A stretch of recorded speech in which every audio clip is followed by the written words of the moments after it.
for your kind and informative words. Now, I would like to invite Mr. Subin Varghese, Assistant Professor, Department of English, to welcome the resource person and also to introduce him to the gathering. Good morning, everybody.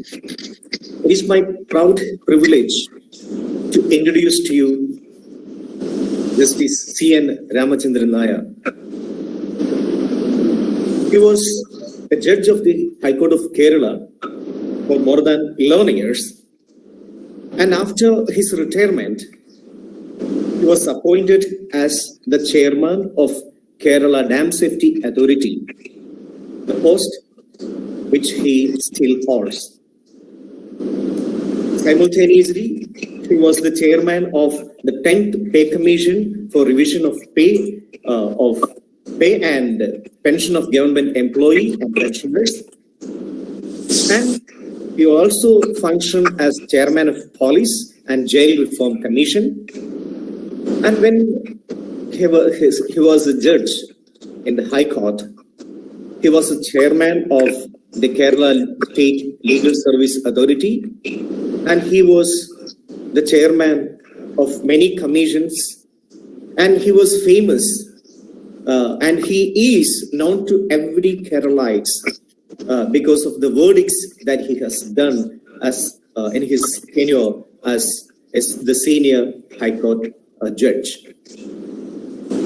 And moreover, he is a human being with a human consideration, and his knowledge and expertise in mythology, in history, in all the subjects makes him a man of knowledge, wisdom, and also a man who loves his fellow beings. With these words, I'd like to introduce to you Justice C.N. Ramachandran Nair, a human being, to this function. I welcome you, sir. Over to you. Thank you.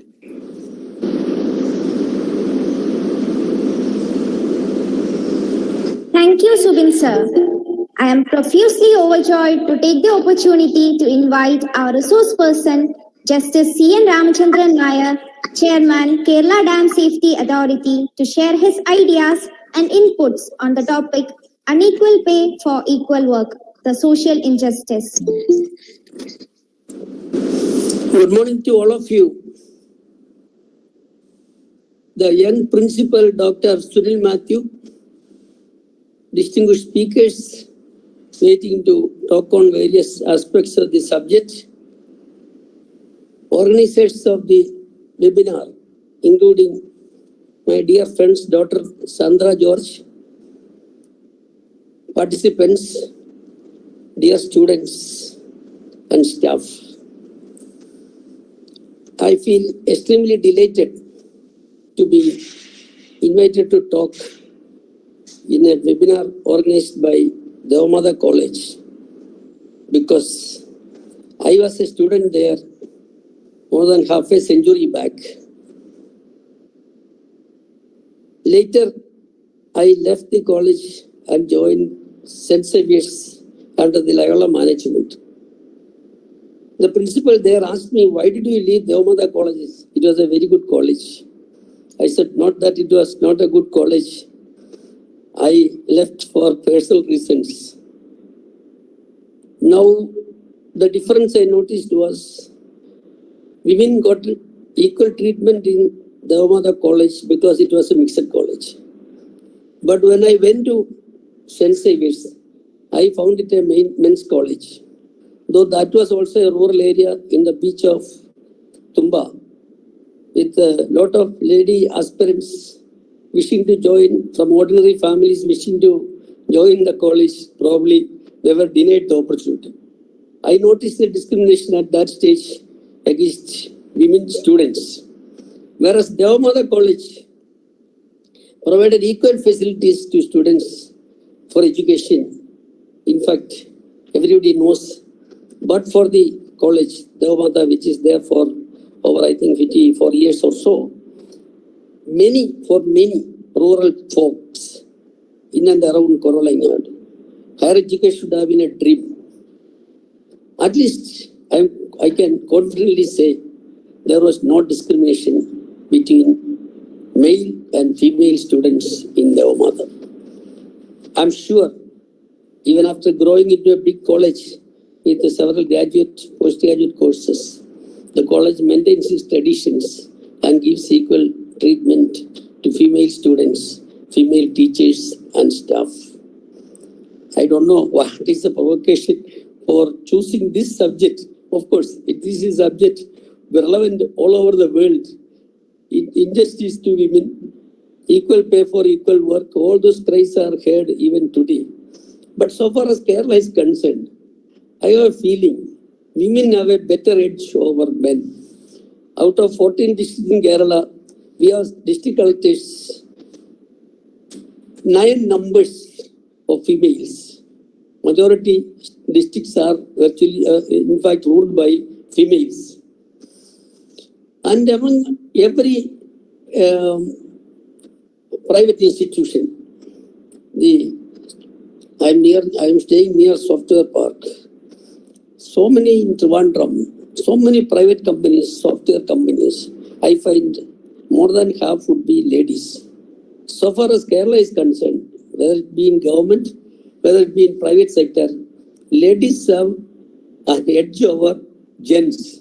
Therefore, the gender injustice, if at all prevalent, is a topic of academic discussion for us and not a reality in Kerala.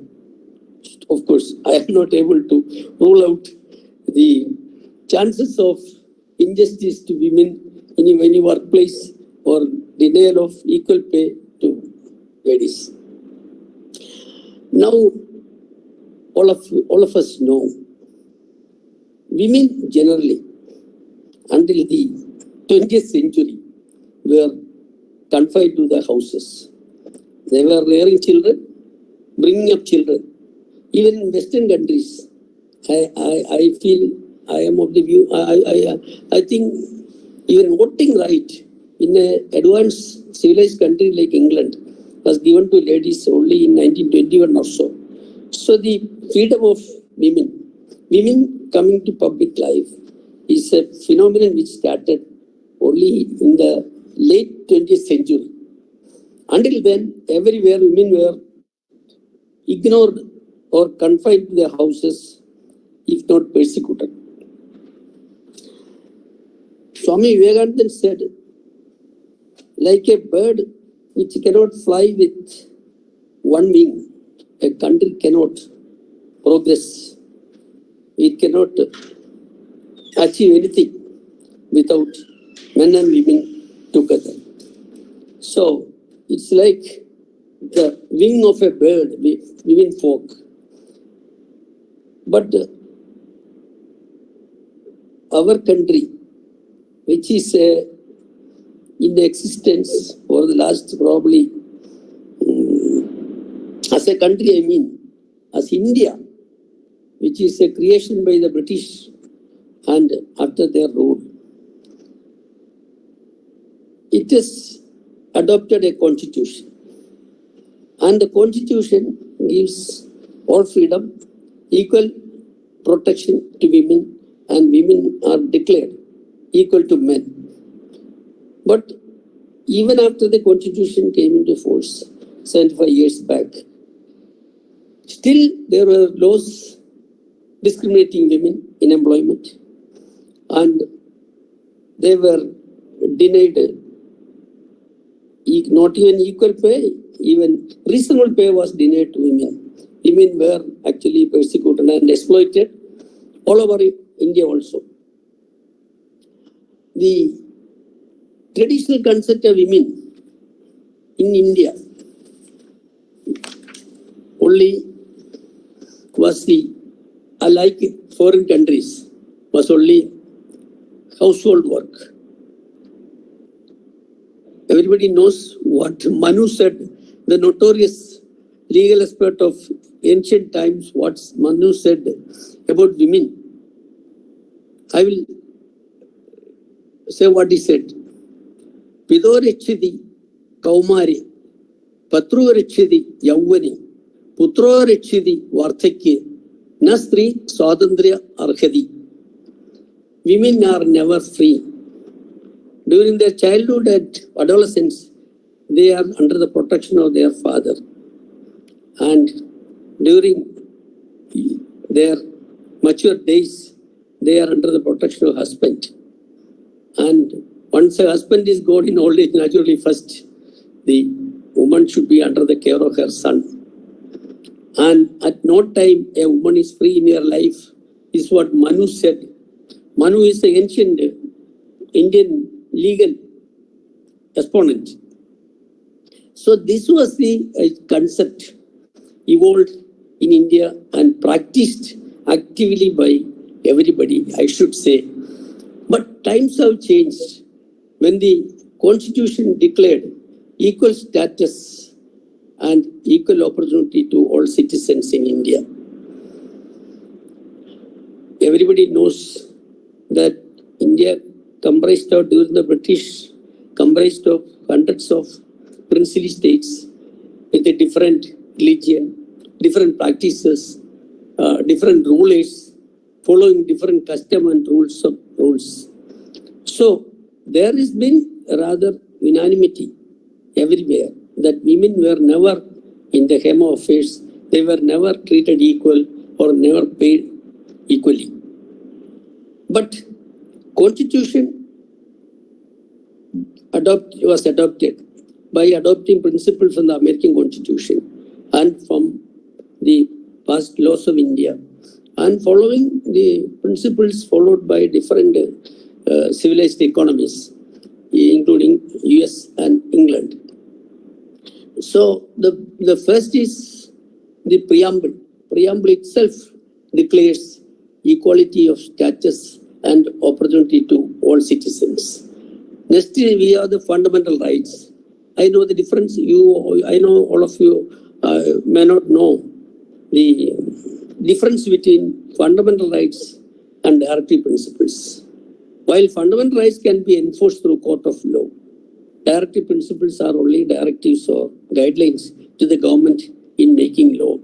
Both these fundamental rights and directive principles stress the need to give equal status to men and women in our country. Article 14 of chapter part 3 talks about equality. That is, the state shall not, Article 14 states, it's a mandate, the state shall not deny to any person equality before the law or equal protection of laws.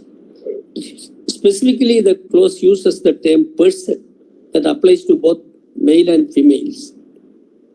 Therefore, equality is something which equal treatment should be given by state, and state should give protection to both men and women equally. Article 15 is also fundamental right, prohibits discrimination on grounds of religion, race, caste or sex or place of birth. So discrimination is prohibited on ground of sex.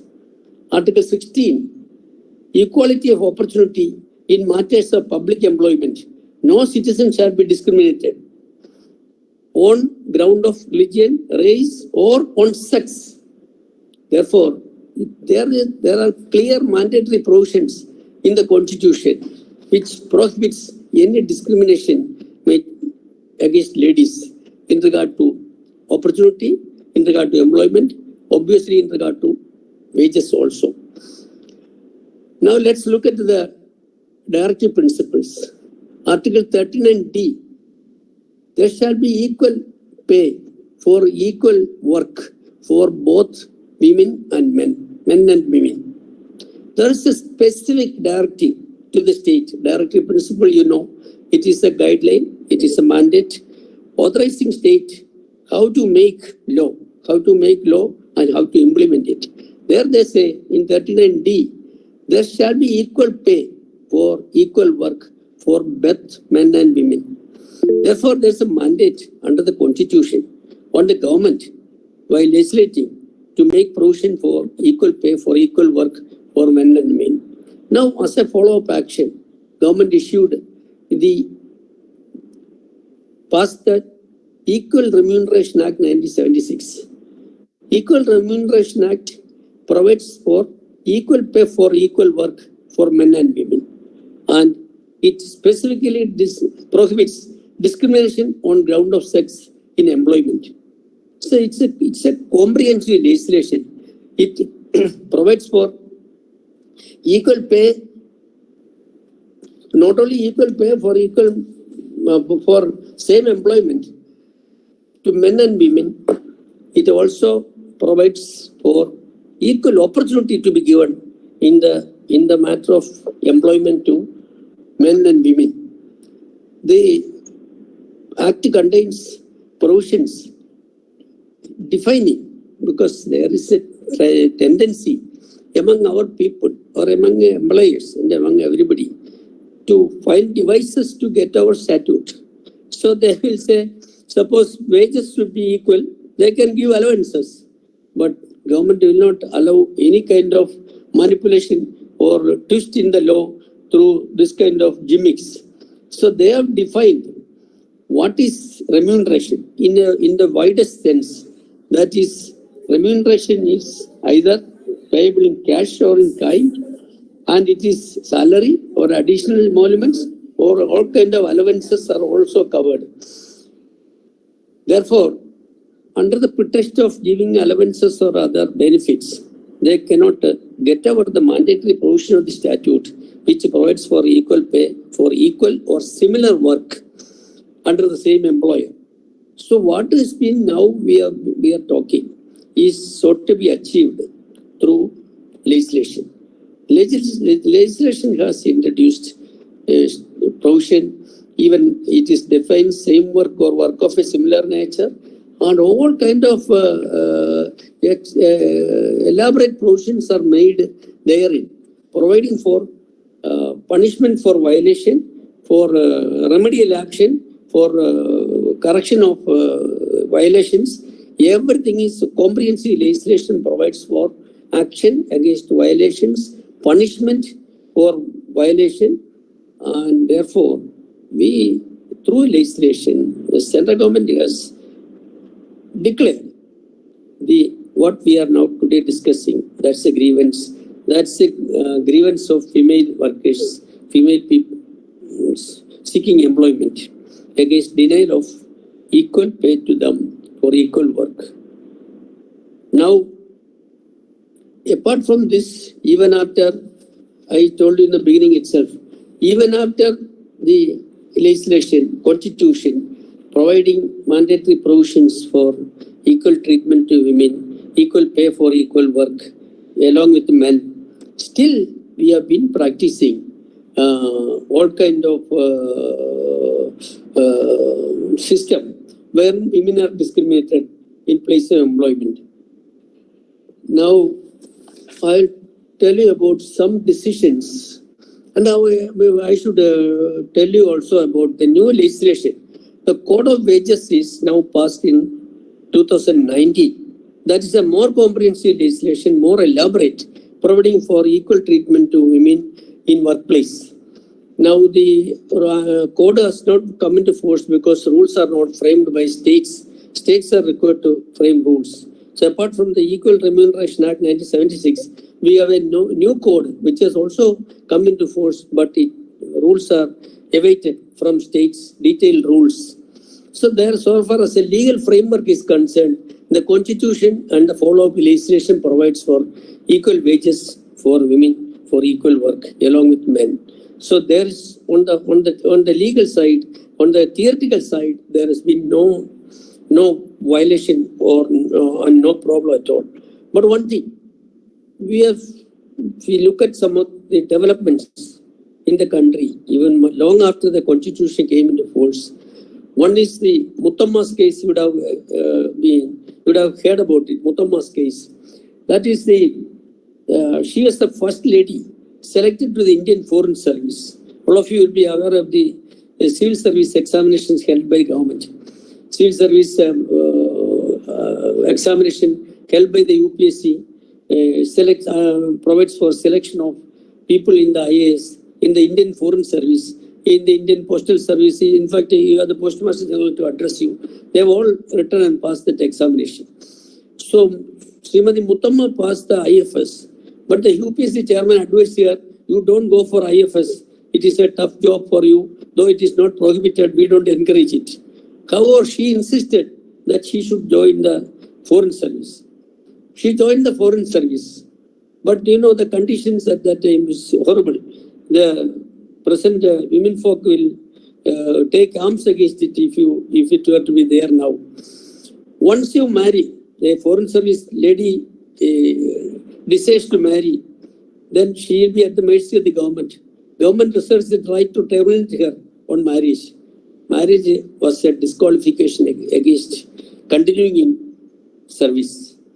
So this kind of harsh provision was in existence even as late as 1979, when the Supreme Court, headed by Justice Krishna Nair, the bench headed by Justice Krishna Nair, declared that they frowned upon this provision, saying it is ridiculous to deny continued employment to a lady on account of her marriage. So it's a fundamental right, it's a human right, it's a natural right to marry and have children. So such a basic right is denied to a Foreign Service official that's highly who has come out successfully in a competitive examination. So this, when the Supreme Court frowned upon it and Supreme Court said when the Supreme Court threatened to write, in courts, if you say in the court that I will write against the government, condemning the government will immediately say, we make correction, don't write judgment. Therefore, government withdrew this provision. But the court declared, and also, among other things, the court found Muthamma was treated very discriminatingly and she was not given due promotions or due recognition for the seniority and the merit she had. So Muthamma's case is a major correction by the Supreme Court against the practice followed by the government, against the constitution, I should say. All of you know, after declaring very noble principles in the constitution, the government of India is practicing it. That too, while sending or appointing ambassadors, it is denied to ladies who otherwise are eligible, but for the fact that ladies and marriage said declared a disability to continue in service. Another judgment is the Nargis Mirza's case. Nargis Mirza's case, you would have read in the paper long back. It is a judgment of 1981, of course. The participants are young people, they have not heard about it. It is a famous air hostess case that Air India was, until now, you would have read about the sale of Air India to Tata. Air India was, before independence, it was a Tata Airways, but government took over it and made it the Air India public sector company, which run into heavy losses of now running into 60,000 crores. So government was compelled to privatize it, and now Tatas, I suppose, are taking over. Those are the reports. So during the time government of India was running it, government provided for retirement of air hostess at the age of 35. Just imagine, male persons even employed in service in the planes are allowed to continue till 58. Females were made to retire at the age of 35. Therefore, what was the criteria? Looks of the woman. So, as age comes, the woman picks up weight and she disables herself from working or disengages herself from working. Not disability. She is willing to work, she can work. In fact, foreign airlines, I have seen very old nurses working, air hostesses working in serving in the planes in US and all over the West. But now that case came up before the Supreme Court, and Supreme Court said this discriminatory retirement at the age of 35 is unconstitutional. And then there was termination after marriage. Even before 35, when an air hostess marries, the management reserved the right to terminate her. Or she turns pregnant with a marriage or not, then she will be terminated. So these were the harsh discriminatory treatments meted out to air hostesses in government company, Air India. Of course, that time there was only one Air India and there was no private company. Now we have more planes are operated by private companies. In those days, the Supreme Court interfered and Supreme Court declared all these provisions unconstitutional. And then government said, there again government came saying that we have committed mistake, it is our mistake, we will correct it.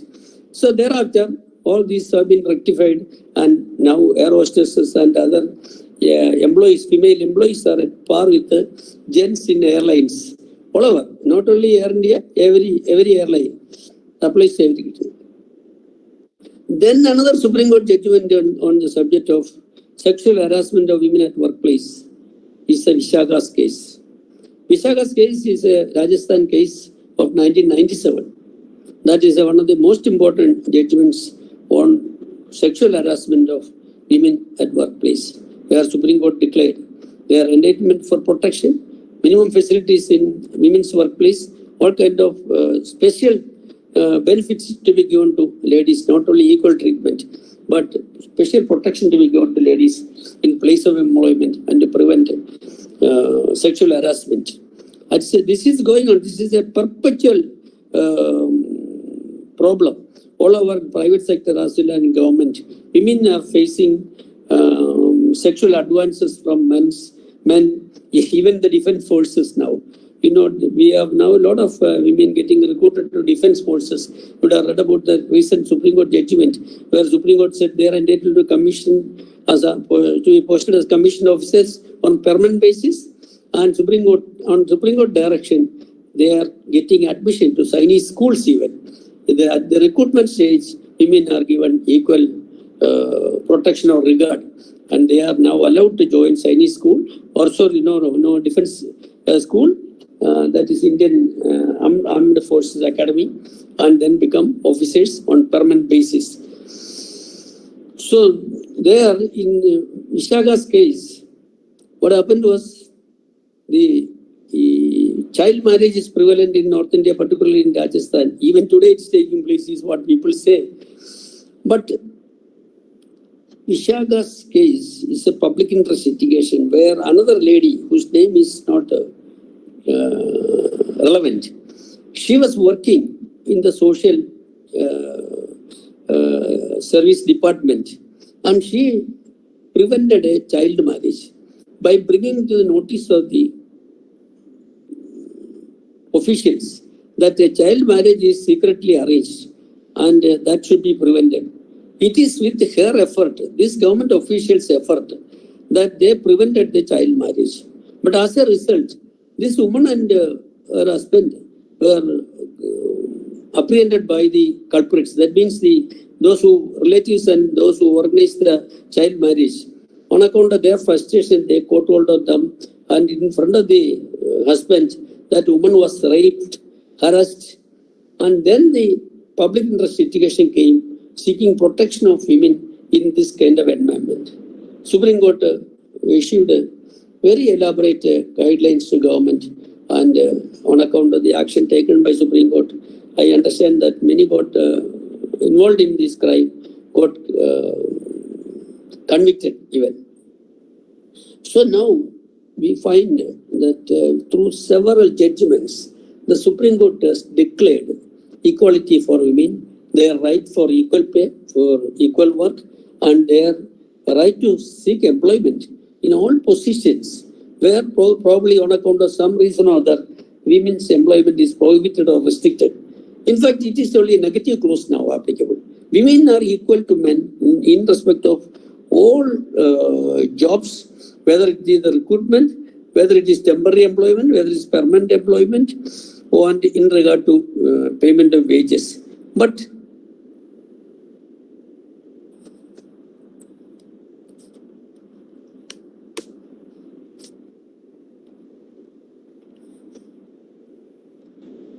sorry, I got a call and I was trying to avoid it. So now, through large number of cases decided. I am only talking about 2 or 3 important judgments, only 3 important judgments I refer to. But the Supreme Court has achieved to establish to a large extent women's freedom, women's right for employment, women's right to be treated equally with men in regard to employment opportunities and in regard to their pay and allowances and all conditions of service at par with men. So therefore, there's on the legal side, it is a completely secured or decided matter through under Article 141. Every judgment of the Supreme Court declaring law is mandatory to be followed by government and all authorities in the country. With the result, even if there is a lacuna in statute, whatever Supreme Court has said will supplement to such law, and therefore the women folk in this country have no right to complain against the lawmakers or against the courts, because they have done their job by making extensive legislation providing for equal rights. I told you, from the Constitution to later legislation, Equal Remuneration Act 1976, and later the Code of Wages. And now, but one thing, still we cannot say there is a complete protection given to women all over the country. Lot of employment is now, we are seeing great progress in the economy, and lot of private firms are establishing factories in India. Even from abroad, they are coming and setting up factories. So probably various employments are such that night work is required, physical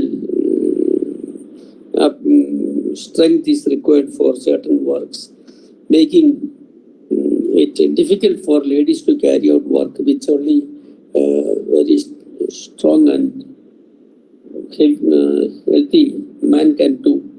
But apart from that kind of a very hazardous work in, say, in the mining industry or in that kind of places where physical labor is more important than the technical knowledge or experience, then may have a preference. Otherwise, the IT field, you know, that's all over in the world, software companies are engaging women equally, and women are getting equal right, and they compete with men and they even excel. Women are considered to be more sincere, more honest and dependable than men. Therefore, they have a general credibility that they produce result in any work entrusted to them with a sense of commitment, and honestly they work for the employer. Therefore, the apprehension of discrimination is to a large extent should disappear now. But one thing, the position is not same in the rest of our country. We have still undeveloped areas. We have still people who are following the older traditions, and even the international field. You would have heard about Taliban prohibiting women education, women taking up employment. So this continues to be a pernicious problem all over the world, even today. But we need to address only concerns of in India. We are only concerned about our country. There are ever so many systems which do not provide for equal chances for women or allow them to work. Still, women are persecuted in several parts of the world. That's beyond the help. Human rights, national human rights, international human rights, UN human rights, everything is there. But in spite of all this, women are facing trouble in different corners of the world. But so far our country is there. The progress, I'm sure, in the course of time and the containment of population growth will ensure that women have to be necessarily engaged. Now their situation has come when the employers are looking for suitable employees, and necessarily they will have to engage qualified women folk, and therefore economic growth is one good sign in favor of ladies as well. Though they may not get equal share with men, still great opportunities are open to them when new and new employments are there in the market, and when we qualify our ladies to fit for the jobs. What is important is to give top priority in education of females, because there is a tendency even today, the traditional households wish to get them married and settle them in life. With the result, many have to forego their great fortunes in employment, and very brilliant girls are diverted and converted into housewives, and with the result, they are not able to pursue their studies, and their potential is completely destroyed. Therefore, what the society has to do is to focus on women's education and give them maximum employment, to maximum opportunity, maximum education to the level they desire, so that they seek employment and they naturally get such employment. The fundamental duties are also, I didn't mention about it. Through an amendment, government introduced the fundamental duties in the Constitution, and it is one of the fundamental duties under Article 51A to renounce practice derogatory to the dignity of women. So, all prevailing, the Constitution takes care of women's interests. Now, I should also talk about the great achiever ladies in Kerala. I told you, Kerala is an exception. Our women folk always have been number one, and they are trying to be at par with men. The first, I'm proud to say that the first High Court judge, lady High Court judge in India is from Kerala. That is Srimati Anna Chandi. Similarly, the first female Supreme Court judge is also from our land. That is Srimati Fatima Bibi. The first, or at least one of the top senior most IAS officers from Kerala is also from Kerala, Srimati Anna George, who later turned to be Anna Malhotra, the North Indian husband. She was Anna Malhotra. She was they are all, even Jajaji, while she as Chief Minister, asked Srimati Anna George, and she met her as a sub-collector. How will you manage lady a district as a district collector? She said she will manage. She really, in fact, managed. Therefore, we had pioneers in the field in every field, giving leadership to and guidance to our women folk in Kerala to achieve as equally or more than gents. What is seen now, as I already said, is that women are there in every walk of life. Their presence is seen everywhere. And among the engineers and all I see in dam visits are all, half of them at least are women. And I'm exceedingly happy that women folk get well educated and they are good in their work. So there is things are now the topic that we are discussing is a thing relevant even today, and it will continue to be relevant for a few more years to come. But one thing, things are looking up, the signs are very good, and our ladies will achieve equally. Not only they will get equal wages, they will get more wages than gents, because in my view, many of them are better than gents. More sincere, more honest, and more committed. Thank you.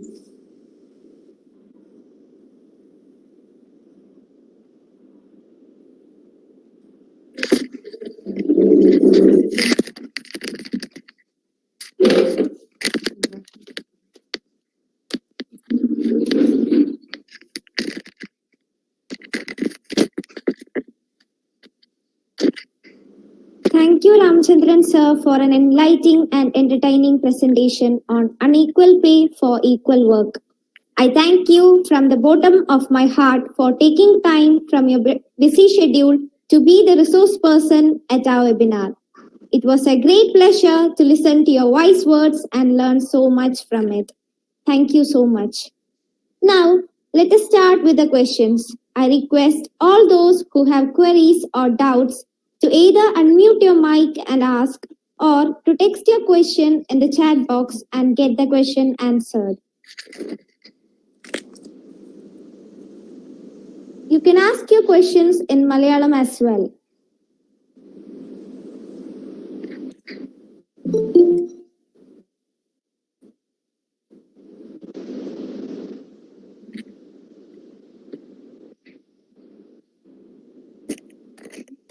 So Adya Elsa Prasad has already posted a question. Law is on the side of women, but still social injustice exists. How do we solve such a what's that word? Conundrum. I have to answer? Yes, sir. They're having a Okay, doubt. that's what I said. While the theory is one thing, practice is different. That is why I highlighted the provisions for penal provision as well as preventive provisions in the statute, Equal Remuneration Act. Whoever has a complaint, whoever is practicing otherwise, contrary to law, can be proceeded against in law.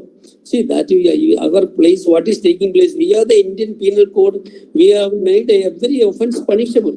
But how many offences are taking place every day? What is the remedy? It is not discrimination of women alone. Hundreds and thousands of crimes are taking place against women, against men, children, everybody. So therefore, the society is always like that. People try to get over law and they do all that kind of things for personal gains, for profits only. They will make use of every opportunity to exploit ladies. No doubt about it. But bring it to the notice of the concerned authorities, and so that penal action is taken, prosecution is taken, their unit license is cancelled. All lot of preventive measures are there, all lot of punishments are there. Therefore, the law may be all that the government can make, all that parliament can make is law, and the executive agency can execute it. But one thing, you cannot improve the whole lot of people. They misbehave, and therefore remedy is only legal action.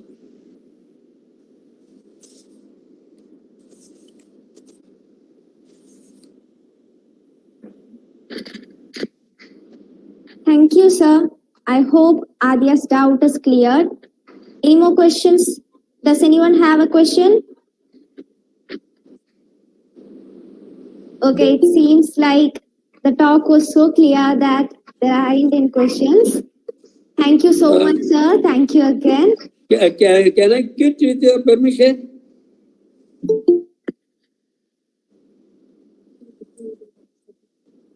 Sir, 1 minute, sir. 1 minute. Now, I would like to invite Dr. Sunil Joske, Assistant Professor, Department of Zoology, to propose the vote of thanks.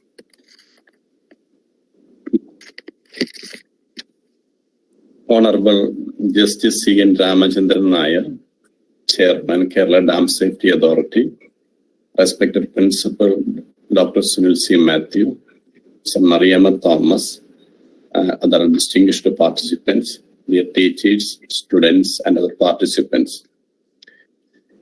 This is the first time our college is organizing a workshop like this, especially with the support of National Commission of Women. And the topic suggests that, as our resource person, Justice C. N. Ramachandran sir told that even though it is not relevant from the situation of Kerala, if you take the situation as a whole of India or in a worldwide perspective, we can see that it is highly relevant thing. In Kerala, sometimes I feel that women are much better than in men, because if you take our schools, our colleges, or our universities or government offices, we see more women there. But if you go outside Kerala, that is not the case always, because you can see what happens in Afghanistan now.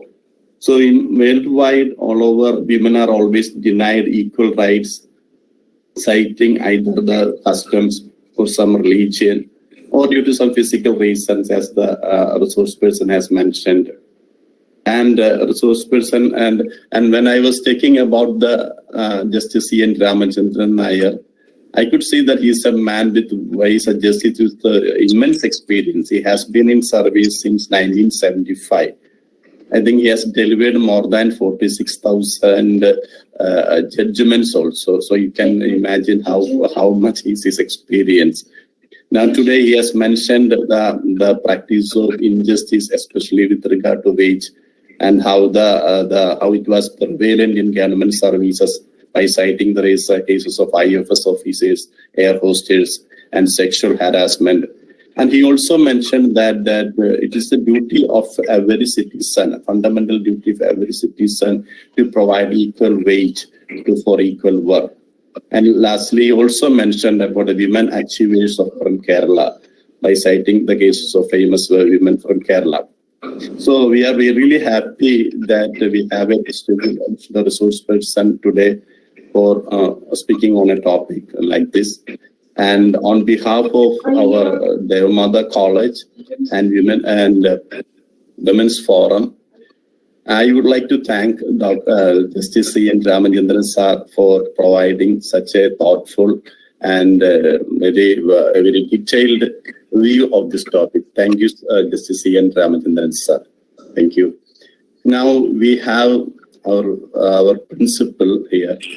Our principal has always provided so much support. He is he's a meticulous person. He always take everything in detail and give us the necessary correction always.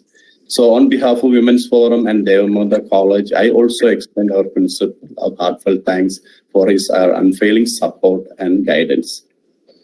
Then we have the official from National Commission for Women here. We also thank for providing the financial support and also being with us in this seminar today. Then there are a lot of so many participants from different institutions here. Many students are here. Many teachers are here. And this program became a success because all of you are here. I thank each one of you spending your valuable time with us today. And finally, I would like to thank our coordinators also, especially Brincy, Sandra, Smita, Sebastian. They are taking a lot of hard work in the last few days for making this program a success.